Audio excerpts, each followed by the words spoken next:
I still remember the way the water smelled that night. Damp pine needles, warm mud, and the sweet smoke of a fire that was already turning to ash. The lake was so still it felt like it was holding its breath, waiting for something to happen. I didn't know it then, but so was I. We were supposed to be leaving, but my boyfriend had gotten tired, drunk off cheap beer, and left early with the others. I told him I'd stay to help clean up. I didn't say who I was staying with. He was my boyfriend's best friend. Let's call him Ryan. I used to think Ryan was just a nice guy who smiled too much, who carried too many coolers, who always looked at me but never for too long. But that night, under the orange glow of the last burning logs, there was something in the way he watched me pull my hair up, something in the silence when it was just the two of us left, that made me swallow hard and look away. "Want to go down by the dock?" he asked, voice low, eyes unreadable. I should have said no. I should have left. I should have remembered that he was just my boyfriend's friend. But the truth is, my feet were already moving before I answered. Because there was something about the way the moonlight hit the water, something about the way the air smelled of summer and secrets, that made me want to know what it would feel like to be close to him. It's strange how one small choice can change everything. One step onto the dock, the wood creaking softly beneath us, the water lapping at the posts, the darkness swallowing the world around us. We didn't say a word. But the silence between us felt louder than any conversation. And when I looked up and found his eyes on me, really on me, I felt it in every part of me. Like a warm wave under my skin, a pull I couldn't name, a trembling in my chest that made it hard to breathe. That's when I realized I didn't want to leave, and he wasn't going to let me walk away that easily. I wish I could say I hadn't thought about him before that night. But the truth is, I noticed him long before the lake. The way he would help my boyfriend fix his truck, wiping sweat from his forehead with the back of his hand, glancing over to where I stood on the porch pretending not to stare. The way he laughed easy and deep, like he wasn't trying to be charming but somehow was anyway. Sometimes I caught him watching me when he thought I wasn't looking. Like the day I wore that yellow dress that clung to me in the breeze, and I saw his eyes drop for just a second before he blinked hard and looked away, jaw tightening. I told myself it meant nothing. He was my boyfriend's best friend. He was off-limits, untouchable, the safest kind of danger. But there was something about the way he was with me, how he actually listened, how his eyes seemed to soften when I was talking, how he teased me gently in a way that made me feel seen. My boyfriend never noticed the small things. Ryan always did. That night at the lake, I felt all of that in the silence. His nearness, the way his body radiated heat in the cool night air, how he stood just close enough that I could feel the energy buzzing between us, pulling at something inside me I wasn't ready to admit. "Cold?" he asked softly, his voice deeper in the dark. I shook my head, but the truth was I was shivering. Not from the breeze but from how alive I felt. How terrifyingly aware I was of the space between us. He sat down on the edge of the dock, letting his shoes slip off, dipping his feet into the black water that reflected the moon in ripples.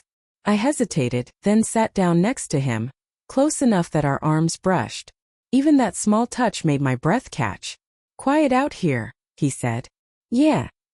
I was too aware of how alone we were, of how easy it would be to lean into him, to let my shoulder fall against his, to let his warmth steal into me. I could smell the faint smoke on his clothes, the clean scent of his skin, and something in me was breaking down inch by inch. And when he turned his head to look at me, the light of the moon catching in his eyes, I felt it. That moment. The unspoken question hanging between us. The question we both knew the answer to, but neither of us was ready to say out loud. And all I could think was, if he kissed me right then I wouldn't stop him. He didn't kiss me right away. Instead, he looked away, out at the water, as if trying to calm the storm in himself. His jaw tightened, his fingers drumming lightly on the dock. A small restless rhythm that matched the racing of my own heart. I told myself to get up, to walk away, to remember who he was, who I was, who I belonged to. But I didn't move. Because deep down I didn't want to. The moonlight was bright enough to see the way his shoulders rose and fell with his breathing, the way his hair fell into his eyes as he leaned forward, elbows resting on his knees. Every small movement was louder than the soft lap of the water against the dock. "I shouldn't be here," I whispered, my voice barely carrying over the sound of the night insects in the trees. He turned to look at me, and in that moment, everything felt suspended. The world went quiet, as if the lake itself was waiting. "I know," he said softly. His eyes searched mine, and something in them made the air catch in my lungs.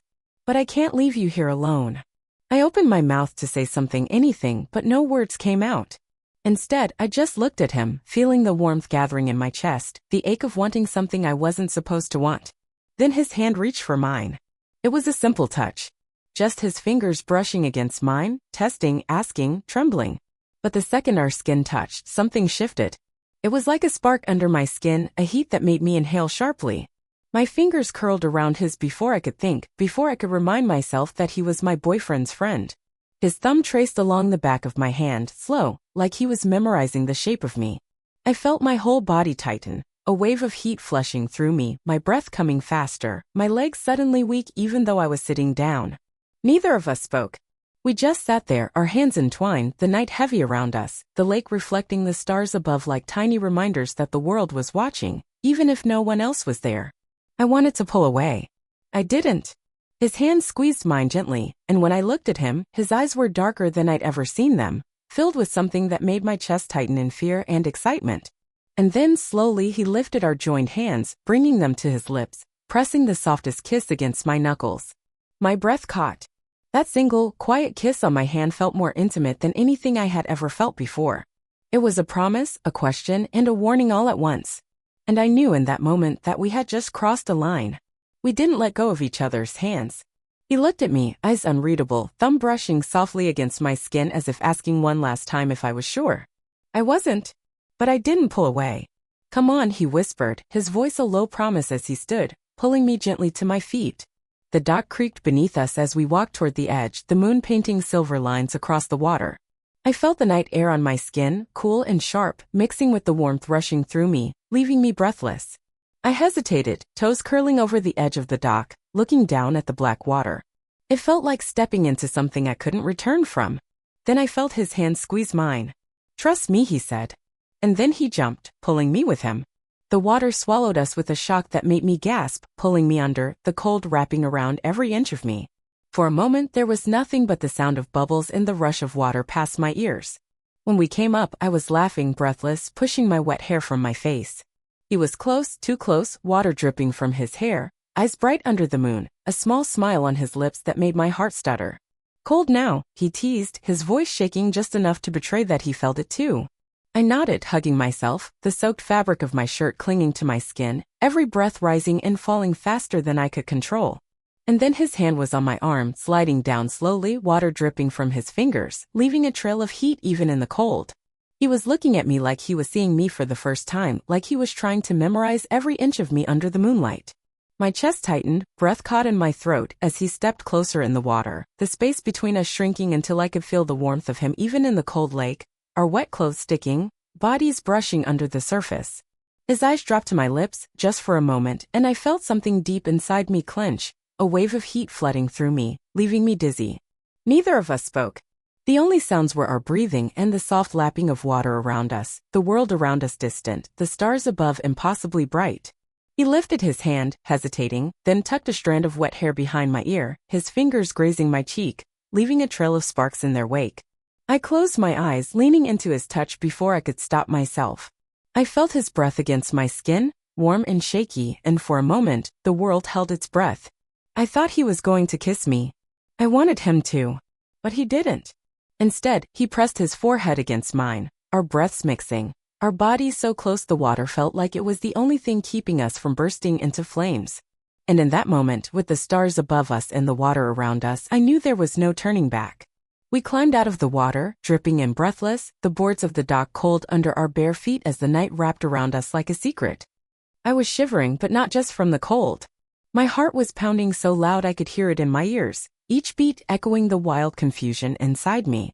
He handed me his hoodie without a word, and I pulled it over my soaked shirt, the fabric heavy, carrying the warmth of him, the faint scent of smoke and pine that made me dizzy with something I didn't want to name. He sat beside me, close enough that our shoulders touched, his damp hair falling over his forehead, his eyes locked on the moonlight dancing across the water. Neither of us spoke. It was like the words would ruin everything, like we both knew what was about to happen but were terrified to let it slip into reality. I felt the warmth of his arm against mine, the weight of the air between us thick with what we weren't saying. Every breath was a battle, every second a question. His hand found mine again, fingers slipping between mine, slow, careful, as if he was afraid I would pull away. But I didn't. I couldn't. Are you okay? He asked softly, his voice rough around the edges. I nodded, even though nothing felt okay. Nothing felt safe. But it felt right.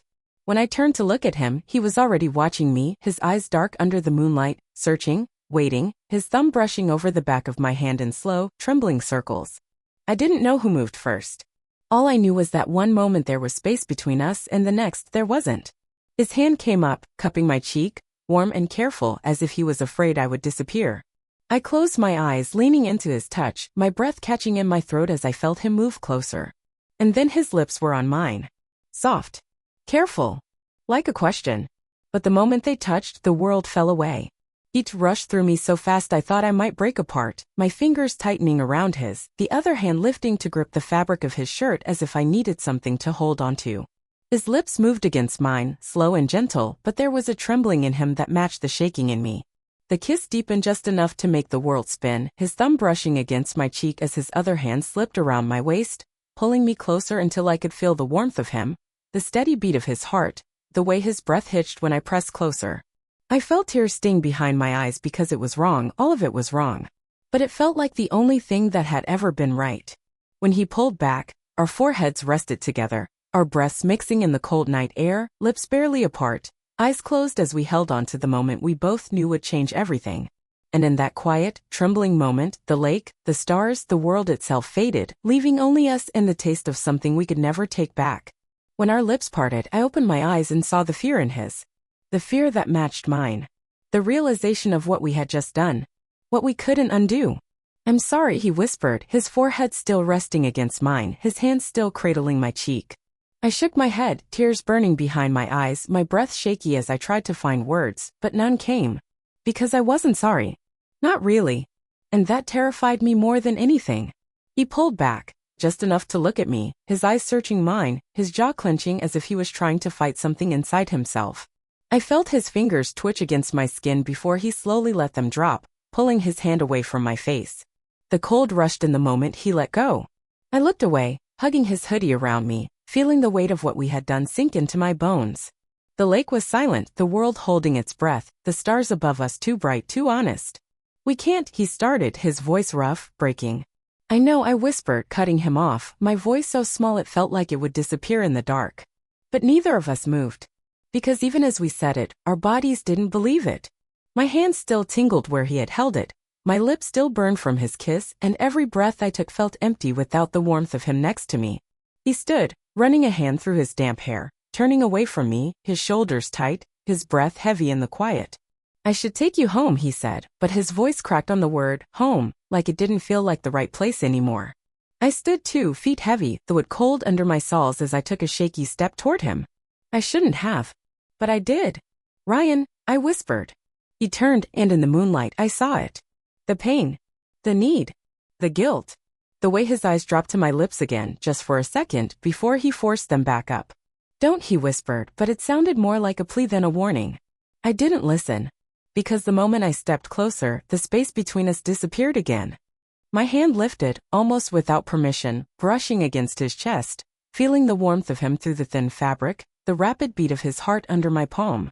His eyes fluttered shut, his jaw tightening as he let out a slow, shaky breath, his hand coming up to cover mine, pressing it harder against his chest as if he needed to feel me there, needed to remember this moment even though we both knew we shouldn't.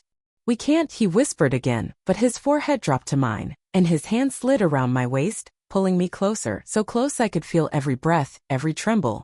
I know, I whispered back, but my other hand lifted to his neck, fingers tangling in the damp hair there, pulling him closer until our lips were almost touching, breaths mixing, hearts breaking.